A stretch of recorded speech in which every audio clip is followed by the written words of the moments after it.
And it just keeps getting worse and worse for Blake Lively and her dragons. Grab your emotional support lip gloss. We are getting into it.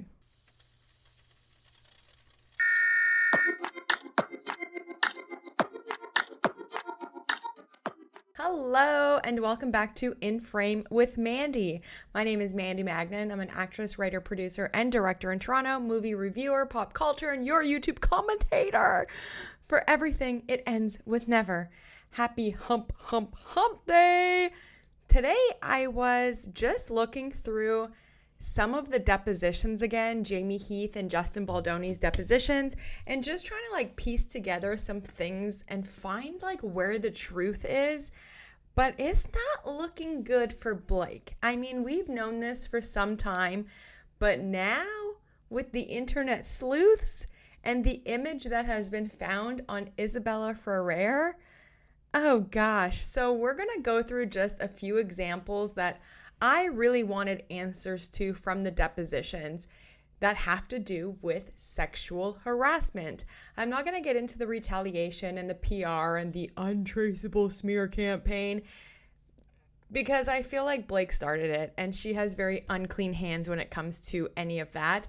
I want to talk specifically about what happened on set and what we can get from the depositions. So we'll be talking about ISABELA FERRER and this new picture that's a resurface, which I think is We're going to go into a little bit of the Claire IOUB because we do have answers in Justin and Jamie Heath's deposition. And then I want to talk about this infamous trailer incident of Jamie Heath walking into the trailer. And then just a couple of interesting pages I found in the depositions. And then, of course, the onesie where Blake is saying that Justin said that she was sexy and that's part of her sexual harassment. I did want to talk also about the birthing scene, but it doesn't seem like they asked very many questions about that in Jamie or Justin's deposition, which I thought to be odd. Because isn't that one of the biggest claims of sexual harassment? But it's fine because we don't need them to ask about that. We have the intimacy coordinator, and now we know from the intimacy coordinator herself, the nudity that Blake Lively was experiencing was high hip.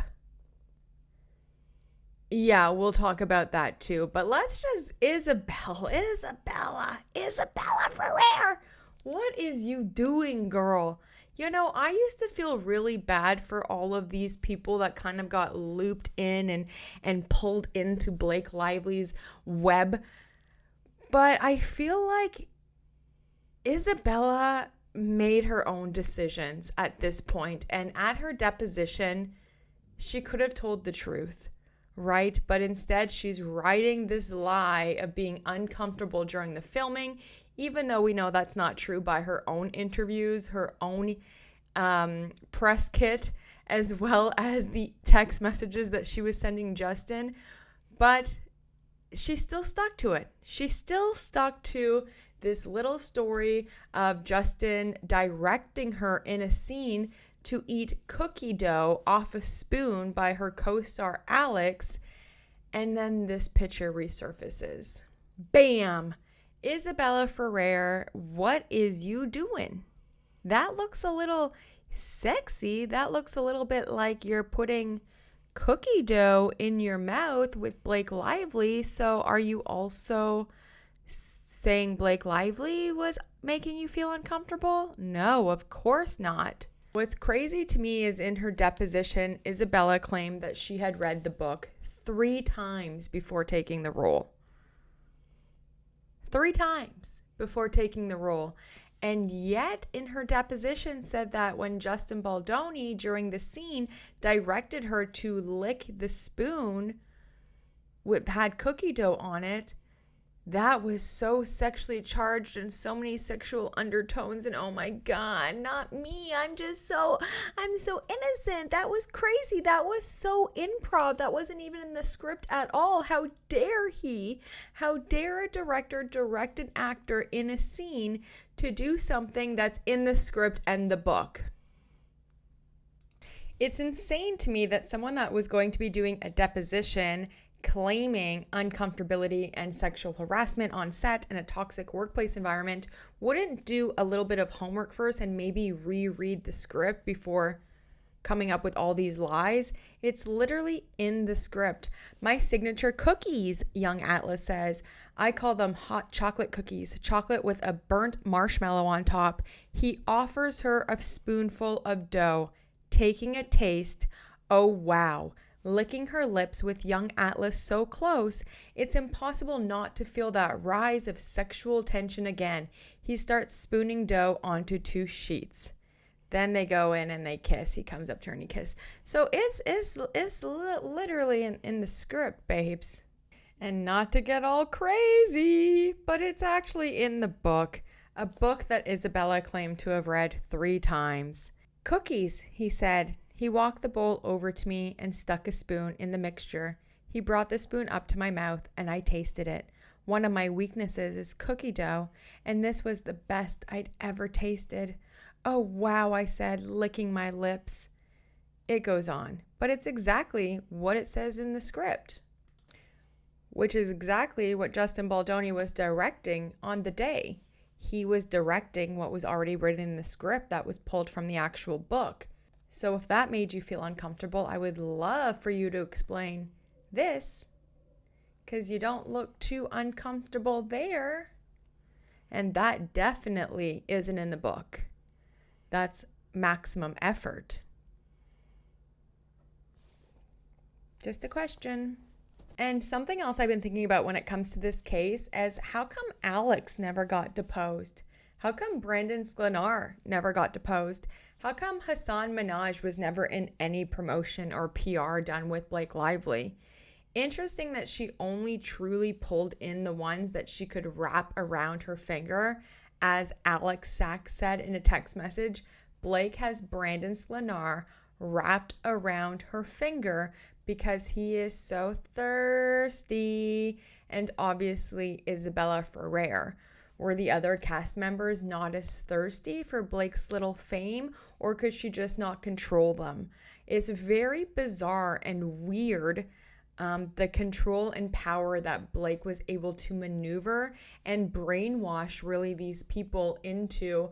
I mean, Brandon and Isabel and Jenny Slate are definitely like in the mean girl pack, but also Alex Sachs too. And then that brings me to Miss Claire AYOUB, who really had nothing to do with nothing when it comes to It Ends With Us. She buttered her nose into a situation that really backfired on her because originally they had submitted her declaration to support Blake Lively, and it was so redacted that it made it seem like she was accusing Justin Baldoni of something way worse than even sexual harassment.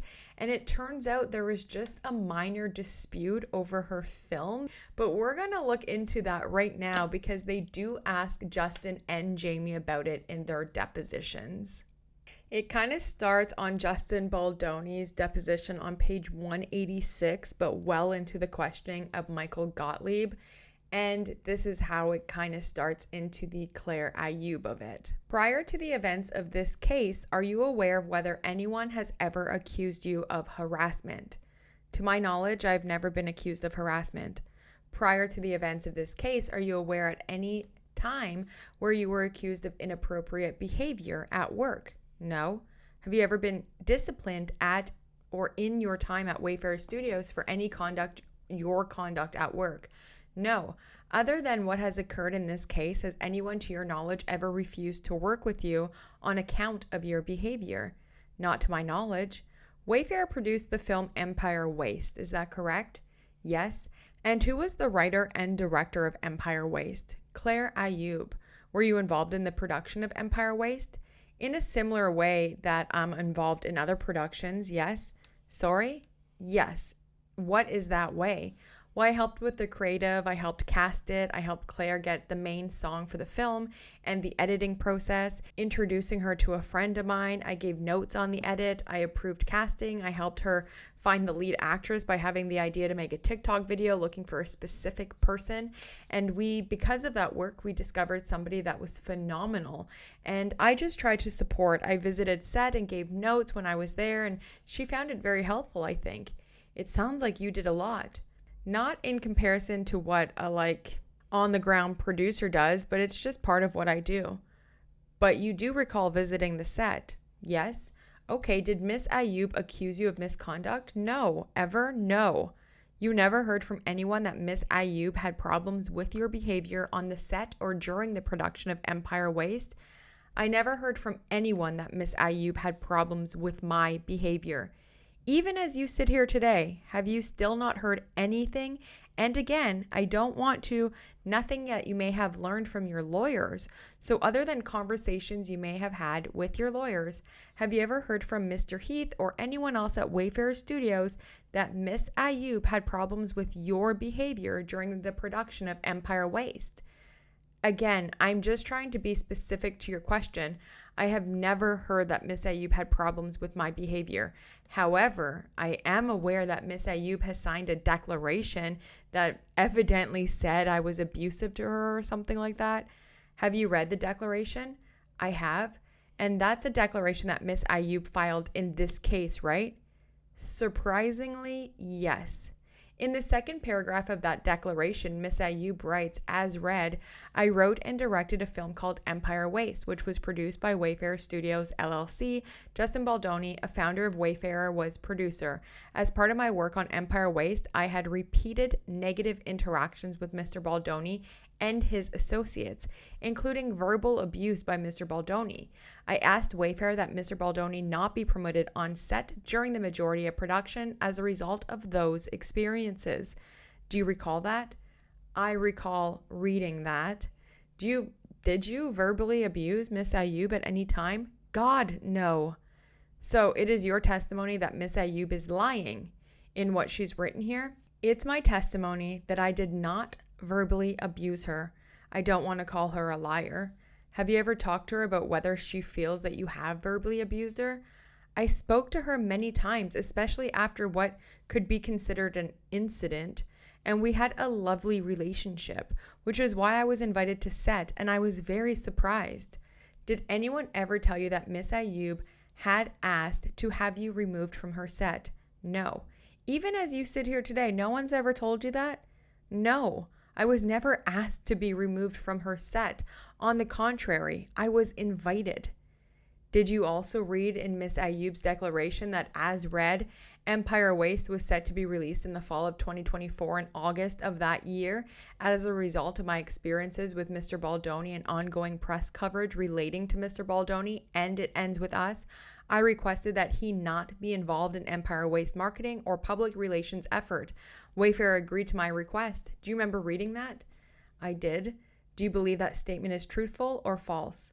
I was not made aware that she did not want me to help promote the movie. Okay, this is Exhibit 21. Mr. Baldoni, you've been handed a document marked at Exhibit 21, which is a document bearing the Bates number Heath 31887 through 31889. Who is Ashmi Dang, by the way? Ashmi is the head of marketing for Wayfarer Studios. Okay, and who is Andrew Kaloff? Kaloff is our head of production and development. Okay, and this is a text exchange involving Miss Dang, Mr. Kaloff, Mr. Heath, Miss Angela Cardin. Who is Angela Cardin? Angela is the executive under Andrew Kaloff. Okay, and Tara Hanks, who is that? Tara Hanks is the president of Wayfarer Studios. Okay, so is this a text exchange involving those people on September 27th, 2024? And do you see at the top of this page, at page 3187, the first page of the exhibit, do you see there's a screenshot of a text there? I do. Do you see Miss Dang shares a screenshot of what she says is Claire's message with the group? Do you mind if I read the whole document? I don't. Okay. Do you see how Miss Dang has screenshotted Claire's message at the top of this text exchange?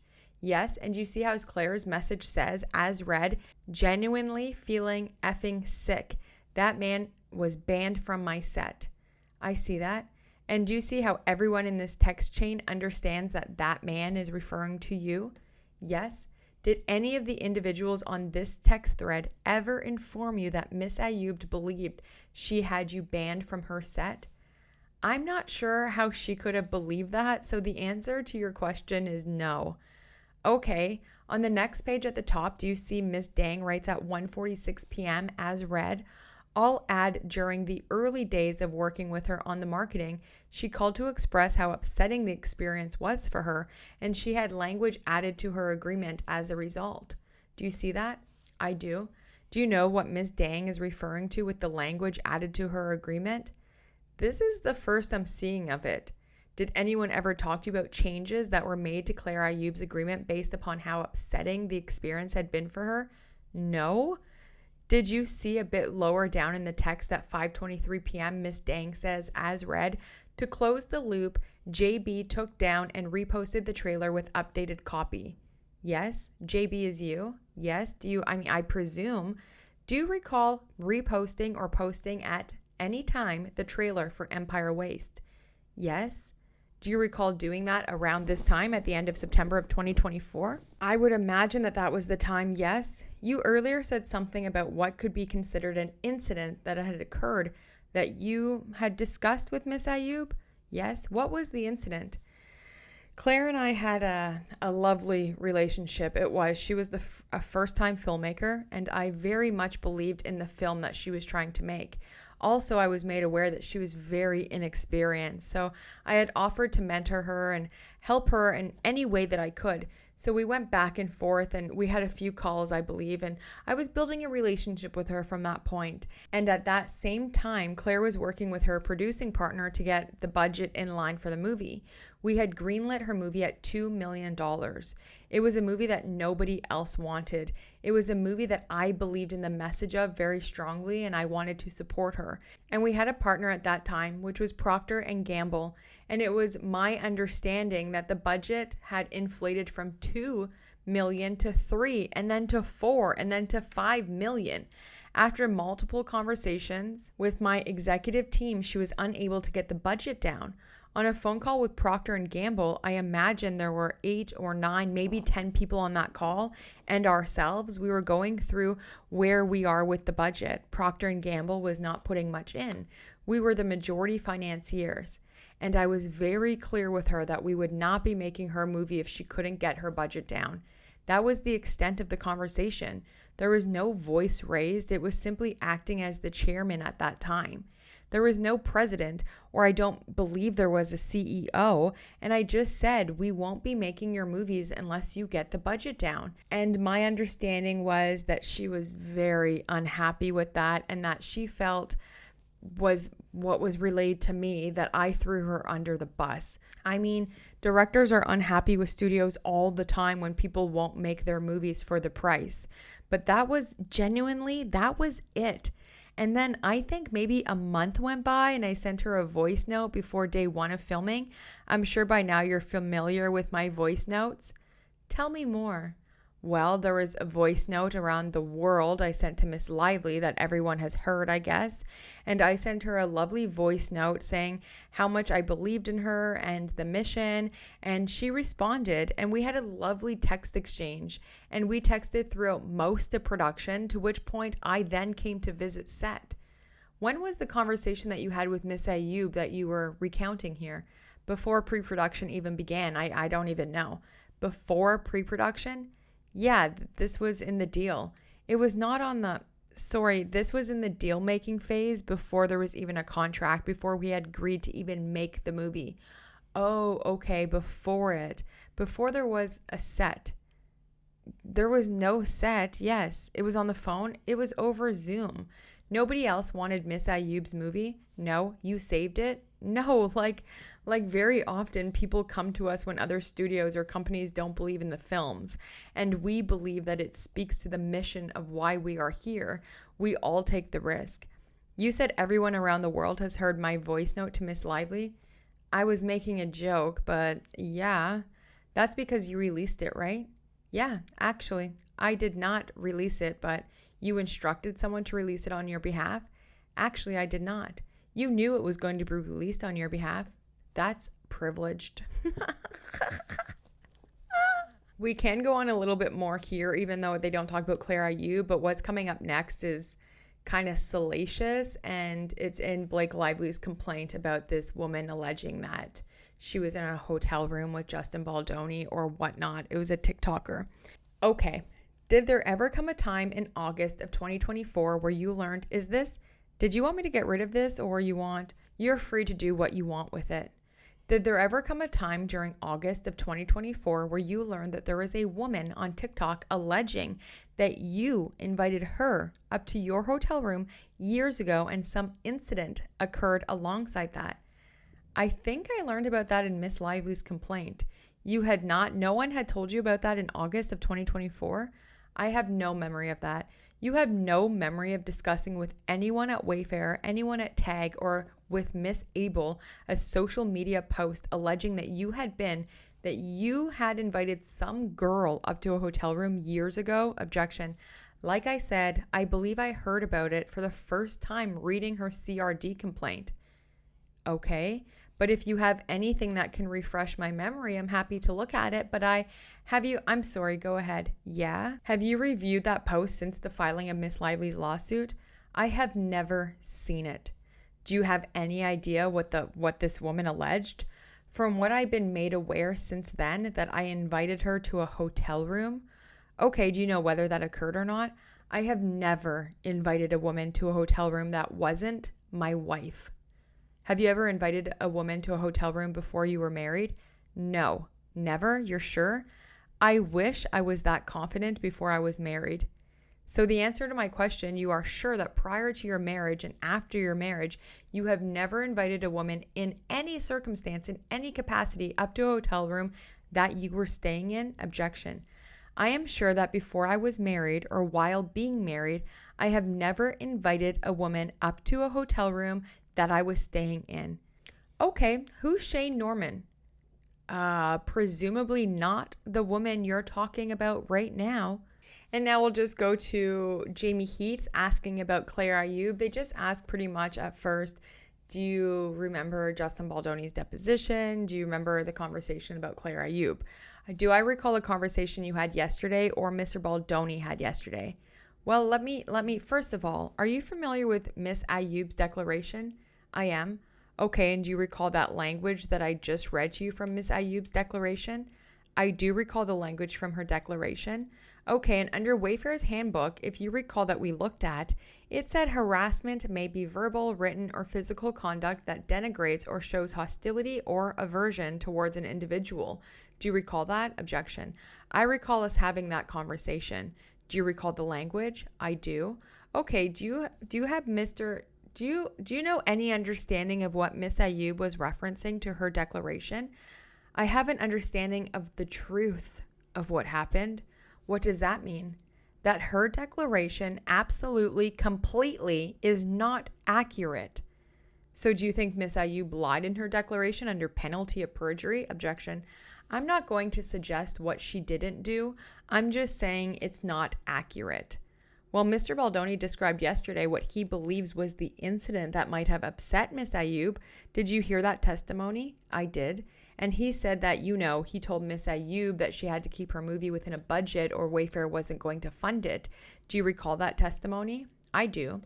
Okay, do you have a different recollection of what you understand Miss ISABELA was talking about with respect to repeated negative interactions with Mr. Baldoni and his associates, including verbal abuse by Mr. Baldoni?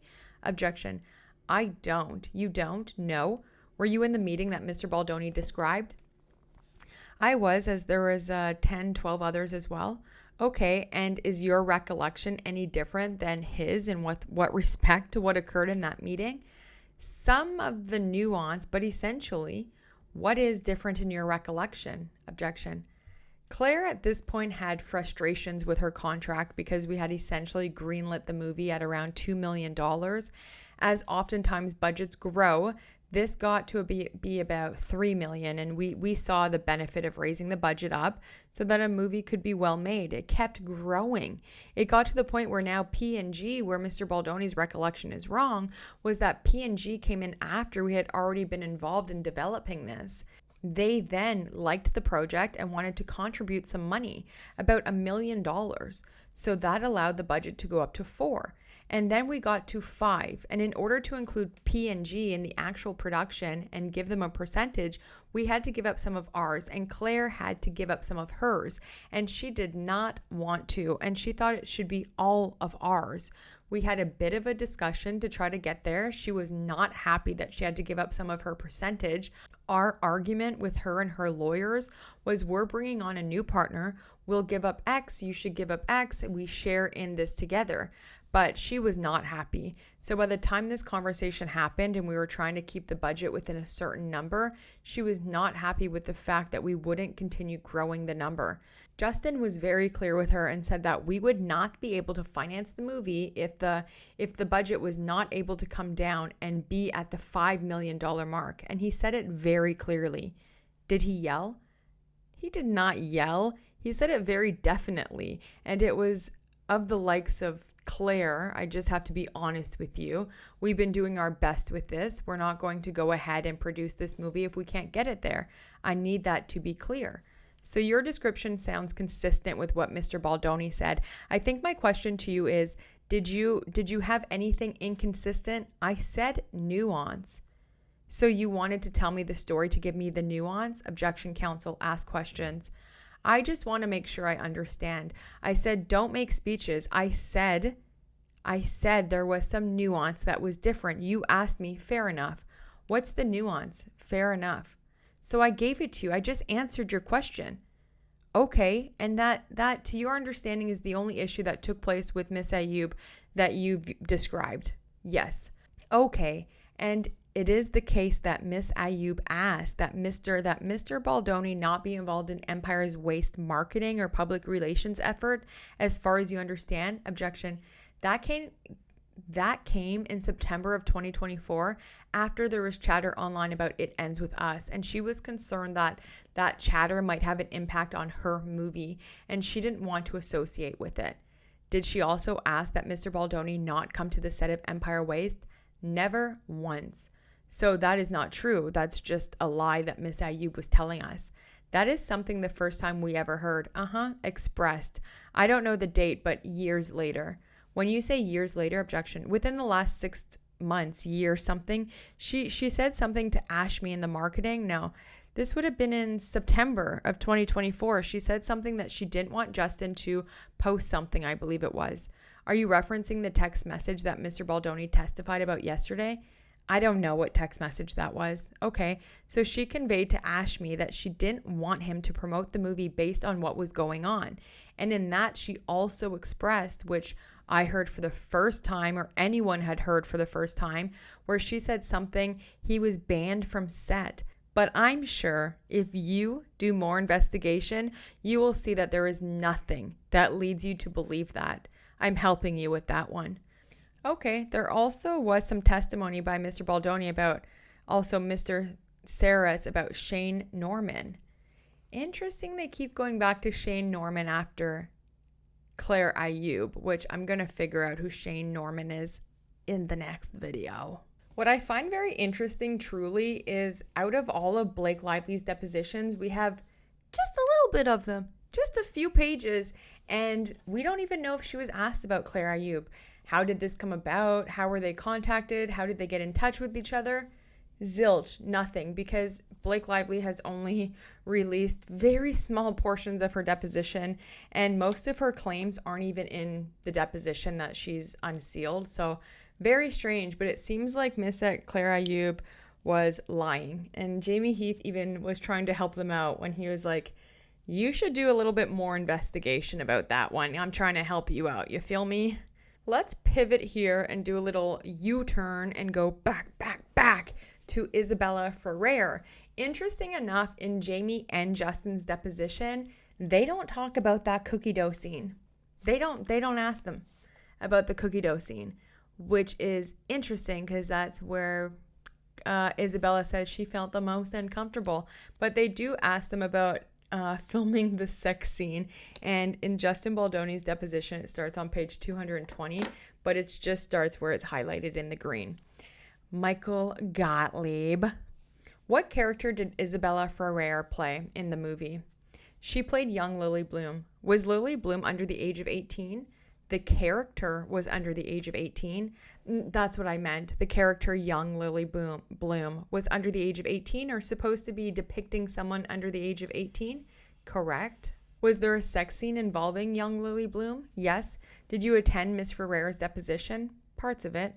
Did you attend the part where she testified under oath that after she and Alex Newstater filmed a sex scene, you went up to them and said, I know I'm not to say this, or I know I'm not supposed to say this, but that was hot? I heard that part, yes. Was that true? I have no memory of saying that to them. Do you believe Miss Ferrer is a truthful person? Objection. I have no way of knowing. If you said that, could you understand how Miss Ferrer could be taken aback or upset by that comment? Objection. As a director, I probably say I go up to actors in between scenes 100 times a day, and whatever I said in that moment was attempting to make them feel good about what they just did and comfortable. I don't think the context of the way I said it was offensive at all. Okay, did you ever do any writing on the script during the period of the writer's strike? That is when the majority of the changes were made, yes, including changes that you made. Yes. Did you ever ask while you were making changes to the script during the strike to have your name removed from the draft of the script? Objection.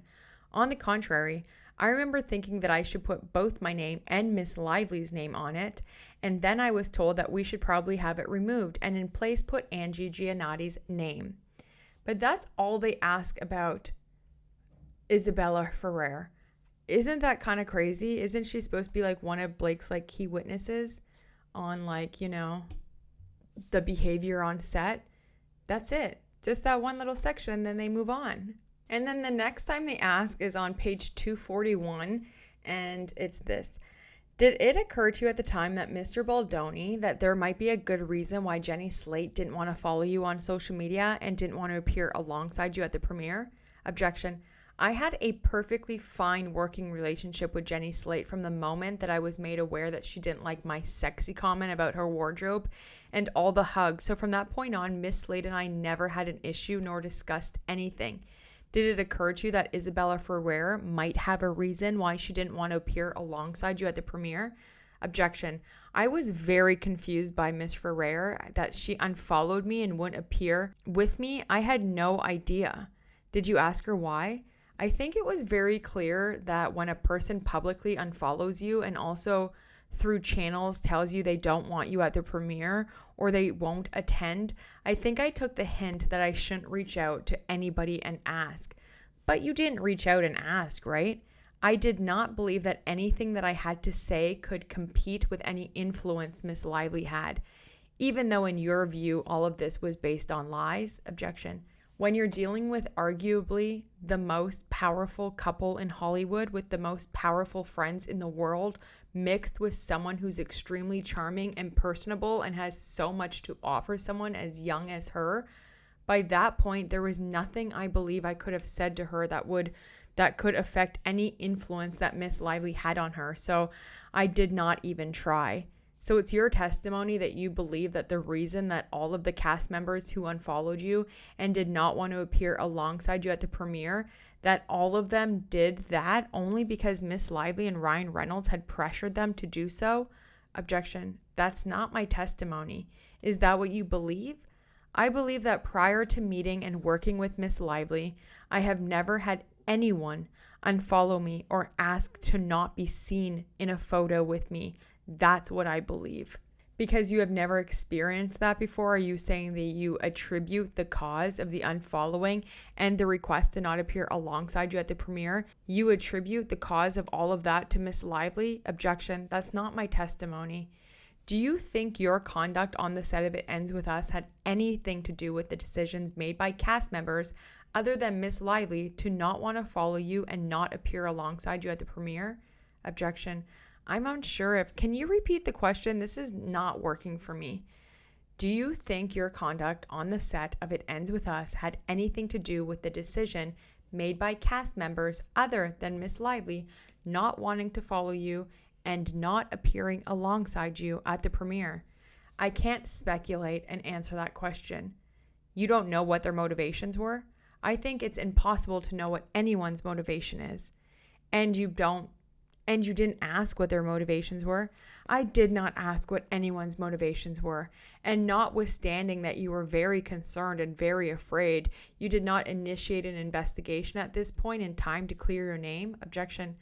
I did not initiate an investigation at that time. Instead, you retained the agency group, right? Objection. I would not classify it as that. And you commissioned the scenario planning document to get ahead of what you thought might be coming. Objection. I just want to go back. I did not use the word instead of investigating. I just want to say that's not it. I disagree. You didn't investigate, correct? I did not investigate. You didn't talk to the cast members who had unfollowed you, correct? Correct.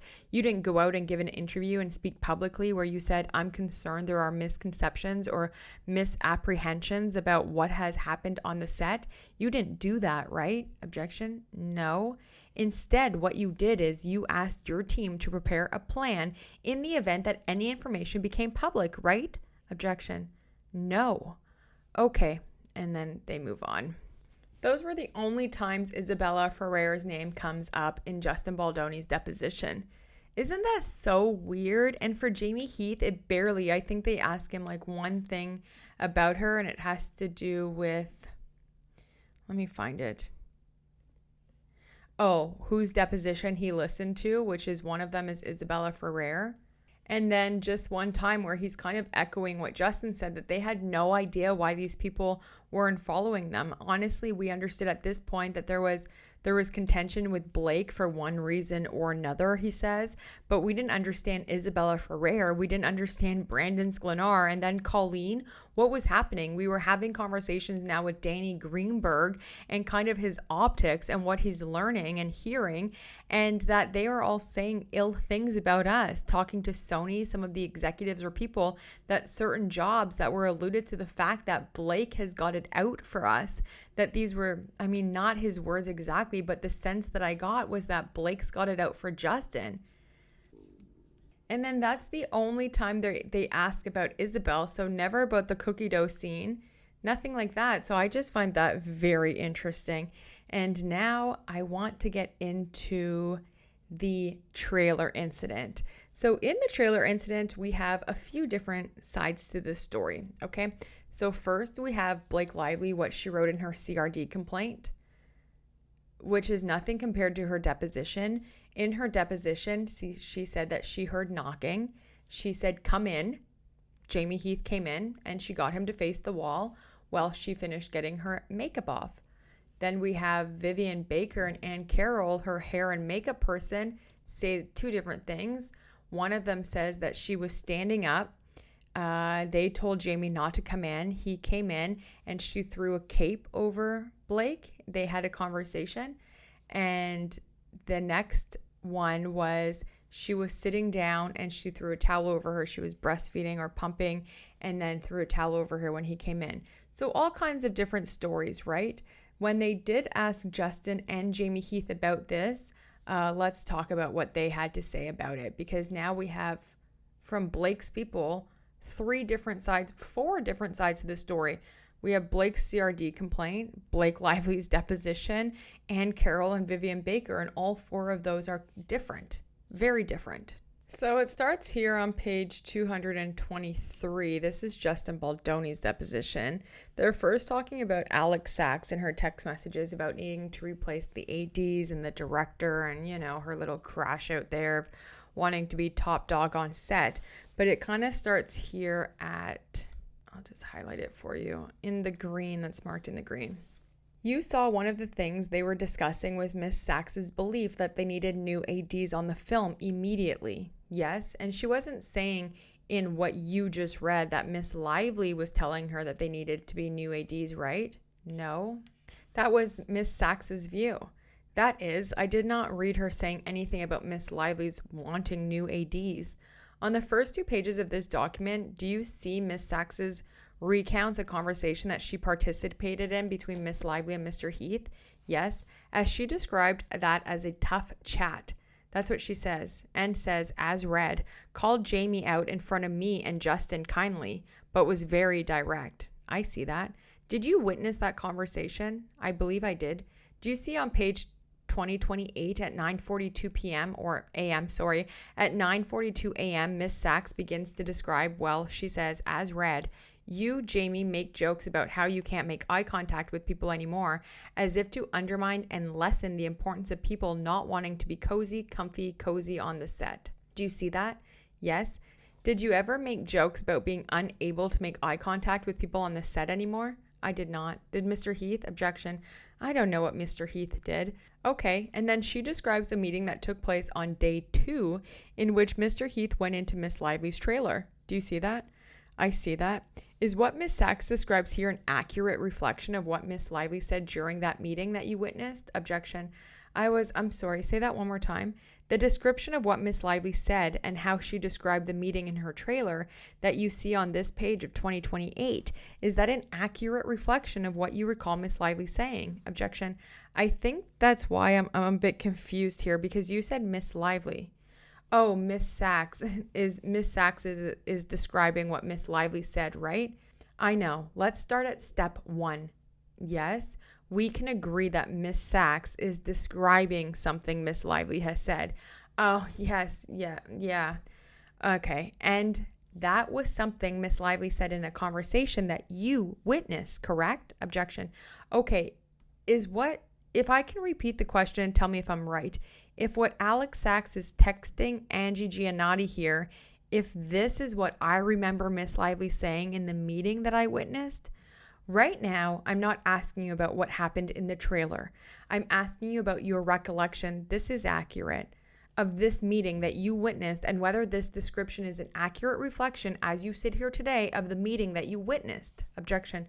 I don't think it's fully accurate. Okay, let's go step by step. Do you recall Miss Lively saying that on day 2, Mr. Heath went into her trailer? Objection. I don't recall her saying that on day 2, Mr. Heath went into her trailer. Do you recall Miss Lively telling a story about Mr. Heath entering her trailer? Yes.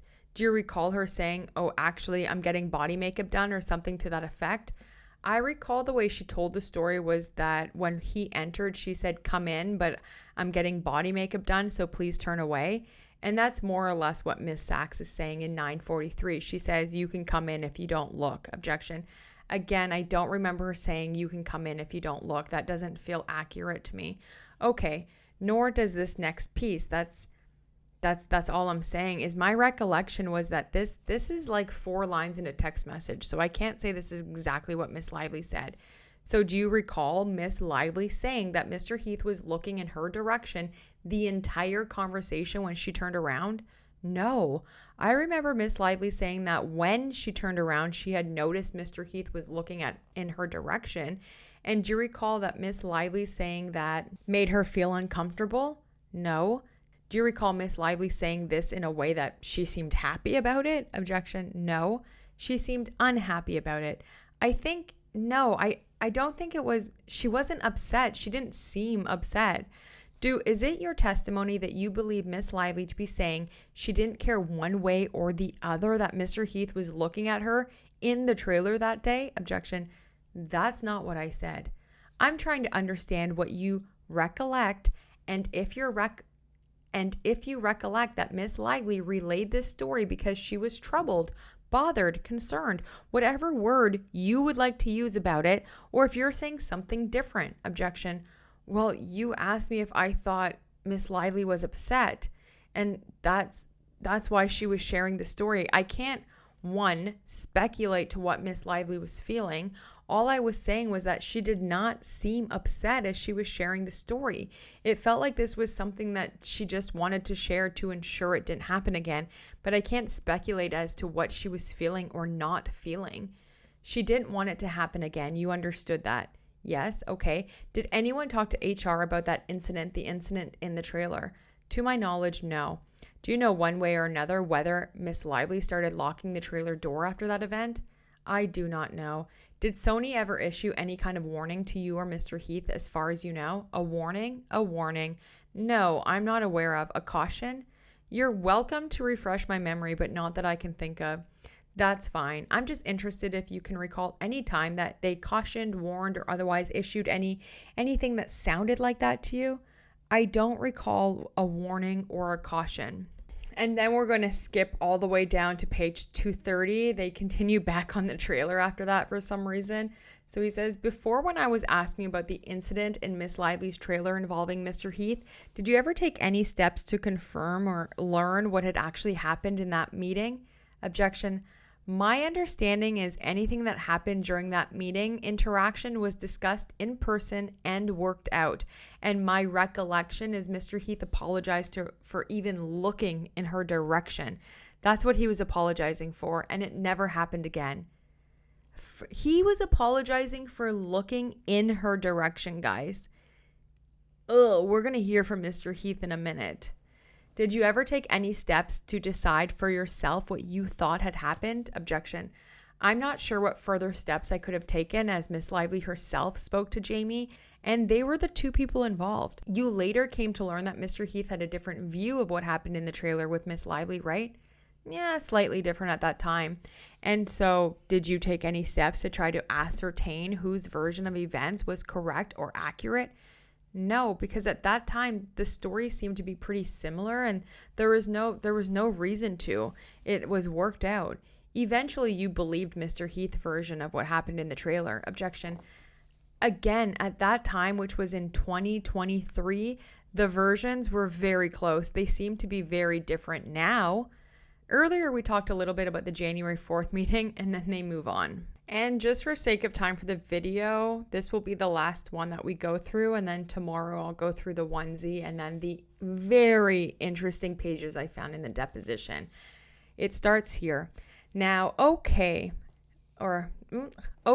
now, you're familiar also with Miss Lively's description of an incident in which you were in her makeup trailer when she was in a state of undress, right? Do I understand her description of it? You understand her description of it, right? I do understand, I know that has a description of it, yes. And did you hear the description of Vivian Baker and Ann Carroll of that incident? I did. Bless you. Thank you. And you understand that Miss Lively, Miss Carroll, and Miss Baker all testified that she was in her makeup trailer in a state of undress? Objection. I heard what they said, yeah. And you understand that they said she was not clothed from the waist up? Objection. I don't recall exactly. I remember hearing some inconsistencies, even their own versions, but I do recall them testifying about that. Yes. Yes, Jamie Heath, tell it like it is. Their stories are so different. If you go to the deposition video of these women, very different. And Blake Lively's story is even different from her own CRD. It's all very different. All of them have completely different stories. But Jamie Heath says, yeah, I don't recall exactly, but I remember hearing some inconsistencies, he says. Some inconsistencies, okay? Ezra, and you recall testimony that Miss Lively's breasts were exposed? I recall somebody saying something to that nature. I don't recall who. And you recall testimony that when you came into the trailer, that it was communicated like, no, or whoa, like, don't come in, words to that effect? Objection. I recall somebody saying something like that. Okay, somebody among these three people who have testified about, correct. Is that right? Yes. Okay. And you recall the testimony was that notwithstanding those statements not to come in, you came in nonetheless. Objection. I've heard their version of that, yes.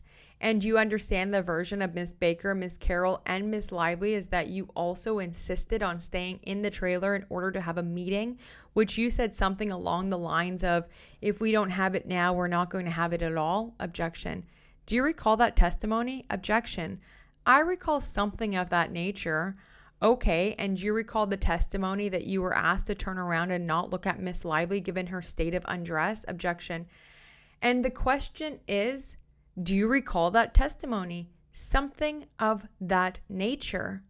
Okay, And you recall that notwithstanding that you looked at Miss Lively in the mirror and you were observed by more than one of these witnesses to have seen her reflection in which she exposed with her breast exposed specifically. Objection. Yeah, I've heard them, some version of that. Okay, and you've heard the testimony that Miss Lively said, I told you to turn around and not look, or words to that effect. Objection. You're saying the testimony was that according to their story during this, correct, alleged incident, correct. I don't exactly recall that. Okay, all right. And you recall the sum and substance of it was that Miss Lively was uncomfortable with you coming into the trailer and looked at her with her breast exposed. Objection. Yeah, I heard her testimony. Okay, you heard the testimony of Miss Baker and Miss Carroll that they also were uncomfortable. Objection. I heard their testimony. And you heard their testimony that they also observed Miss Lively being uncomfortable at the moment. Objection. I heard their testimony. Okay, was there an incident in which you were in Miss Lively's makeup trailer along with Miss Carroll and Miss Baker when she was in a state of undress? I don't know that she was in a state of undress. Do you have a specific memory of the incident that Miss Carroll, Miss Baker, and Miss Lively described? I do. Okay, and what is your memory of that incident? Well, this is day 2 of shooting, okay? Day 2 of shooting. Day 1, she wants to have a production meeting. This is day 2 when they were supposed to have that production meeting. Already, red flags. Alarms should be going off. Ding, ding, ding, ding, ding. Get her out of here. Day 1, she wants to have a big production meeting on how the set's being run. Diva, get her out. But I digress. Let's go back to the answer. Jamie Heath says, well, this is day 2 of shooting. We had got a text that morning, maybe the night before, but it could have been that morning from Miss Lively that she wanted to meet with me and Angie and Alex and Justin. We tried to have the meeting that morning. It didn't work out. We tried to have it in the afternoon. Several attempts, and we were not able to achieve. At the end of shooting, we were at the cemetery. I approached her and said, I know you wanted to meet today, but it's getting late, and suggested that maybe we do it the next day or something. She had said that she was going back to her makeup trailer. Could we meet her there? And we could have had the conversation then. Not the conversation that she wanted to have in the morning, the conversation about whether or not we were going to do it at night or the next day. So the conversation, just so I understand, it was just about when the meeting was going to take place. She was hoping to have it that day, that night, and now it was at the end of day. I was concerned about her turnaround time. So just to be clear though, the conversations that you were going to have with Miss Lively in her makeup trailer, in your understanding, was about when this meeting was going to take place. Objection. Whether we were going to do it that night or the next day. Okay. So the 4 of us, Justin, myself, Angie Giannotti, and Alex Sachs, all went to her makeup trailer. The 4 of us. I knocked. I heard some sort of come in or yes or some indication that led me to believe it was okay to open the door. So the opposite of what the 3 witnesses said. Keep that in mind. Keep that in mind that this lawyer is saying that. Ezra Hudson. So the opposite of what the 3 witnesses said. He's saying he heard come in. Okay? You asked me what? I just wanted to make sure I understood. They said no, and you heard yes. Is that right? Objection. I don't. Will you let him finish his answer? You just asked him to describe his memory of the event, and you keep interrupting him. Well, I'm asking questions as he's providing the answer. Would it be okay if I just give you my answer? Go ahead. Is that all right? Go ahead. So I then knocked, to be clear, with Justin and Angie and Alex with me at the bottom of her steps. I knocked at the door, heard some indication to come in. As I took a step up, I saw that she was leaned back. So looked what I thought was either maybe breastfeeding or nursing. I said to her, "Oh, it looks like you're busy. I can come back."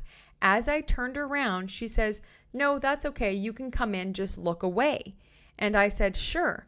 Now, I never saw the front of her. I just saw this, which appeared to me a familiar position of her feeding or nursing or pumping. So then I walked over to the side, looked away. We had a 2-minute conversation, could have been 3 minutes, about whether or not we were going to have the meeting at that night or the next day. I was trying to negotiate with her. Could we do it tomorrow? Because I was worried about the turnaround time and we would lose money, which is an implication. We would lose hours in the next day, which is an implication of money. We had a conversation back and forth. She eventually said no, she had to have it tonight, and she would not waive any sort of turnaround time and do it off record. So I then left, walked down the stairs out of the makeup trailer where Angie, Justin, and Alex were, reported to them. She wants to do it tonight. I tried to convince her to do it tomorrow, but she wants to do it tonight. She walked out 4 or 5 minutes later, greeted us, said hello. We went into her then trailer and we had a discussion about what she wanted to meet with us.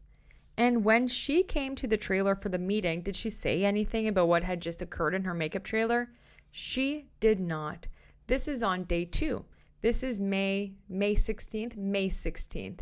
Did you ever learn that Miss Lively had a different view of the incident in the trailer prior to her testimony?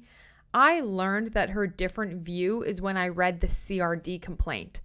So you didn't hear any concerns raised by Miss Lively regarding this incident in the trailer on the second day of shooting until the CRD complaint?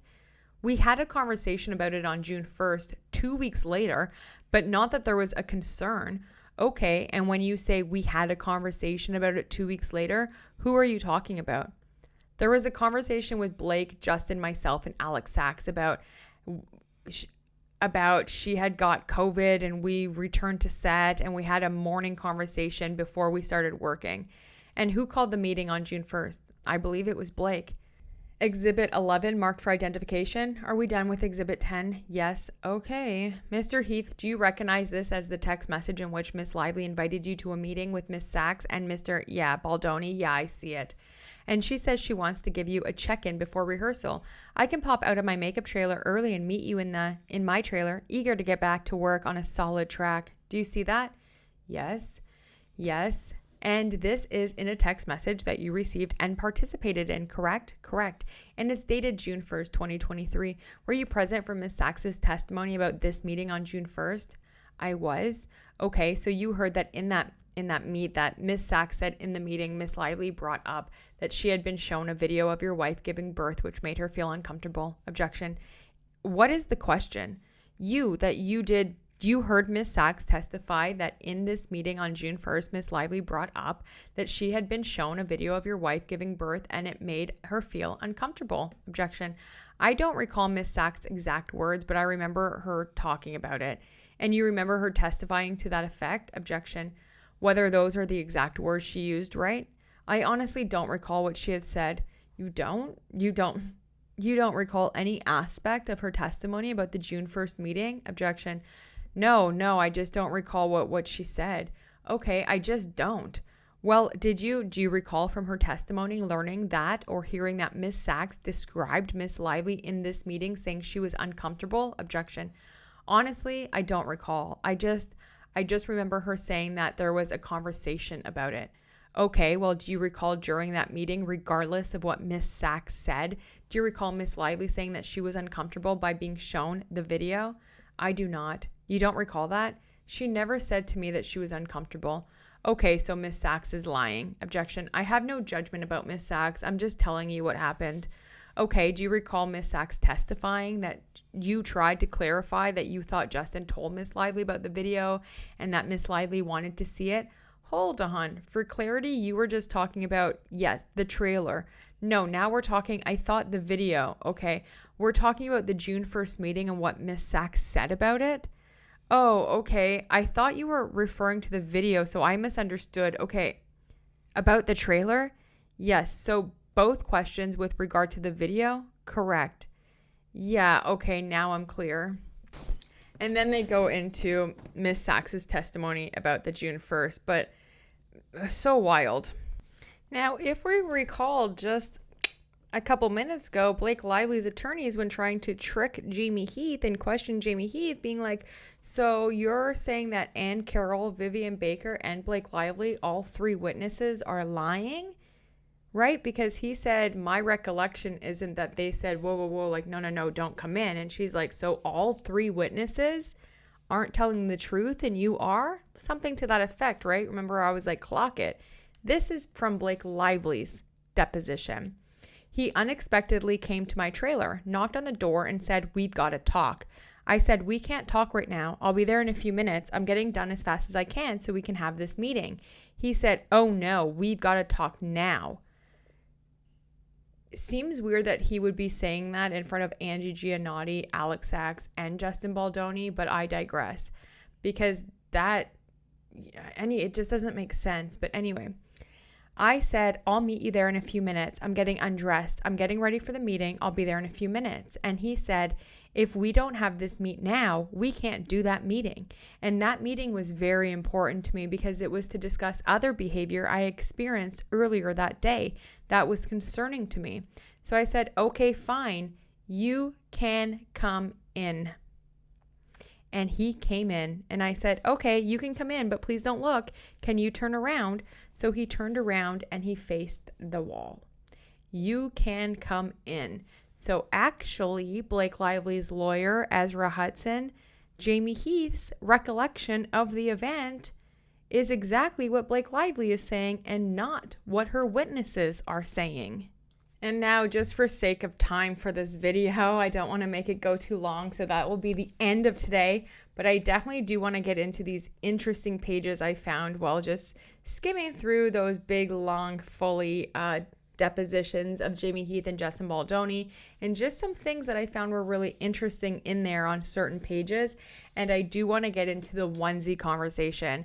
I find it strange that Blake Lively only released very few pages of her deposition, only about 90 pages or so, and a lot of it's cut off, and we don't get to a lot of the instances that she's talking about.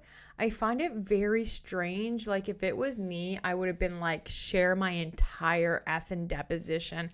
I want the world to know what these monsters did to me.